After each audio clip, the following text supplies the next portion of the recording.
European leaders are weighing new steps in the ongoing Ukraine crisis. The European Union has signaled it may explore further use of frozen Russian assets to support Ukraine's war effort. So far, 3.7 billion euros in windfall profits from these frozen assets have already been directed to the Ukrainian government. European Commission President Ursula von der Leyen emphasized the urgency of holding Russia accountable, stating, "One thing is very clear.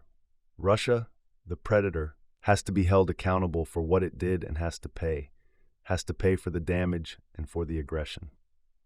European leaders are carefully exploring the most effective ways to leverage these assets, balancing legal, ethical, and strategic considerations. Von der Leyen's remarks send a clear message. Russia must face the consequences of its aggression, and the international community remains determined to support Ukraine. So we welcome the Lithuanian proposal. In general, as you know, what we do right now, we take the windfall profits from the mobilized assets and we directly channel them to Ukraine, either for defense matters or for reconstruction matters.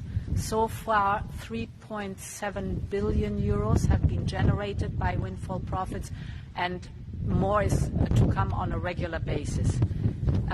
But we are also reflecting on the next steps and best use of these assets, because one thing is very clear. Russia, the predator, has to be held accountable for what it did and has to pay for the damage and for the aggression. That has to be the principle, and therefore we are looking into an additional use of the windfall profits that are immobilized. And as I mentioned, Lithuania has applied for 8 billion euros from this financial instrument.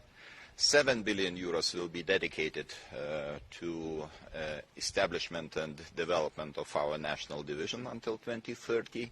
About 1 billion euros will be dedicated to the strengthening of our border and exactly in building the Baltic defense line together with our neighbor Poland. So I think those resources will come immediately. They will be spent in most efficient way. And Lithuania understands the situation now is very dangerous, very fragile, and we have to be able to detect the UAVs which are crossing from time to time our border, and we should be able to shoot them down if needed. So this is about safety of our people, and we take this very seriously.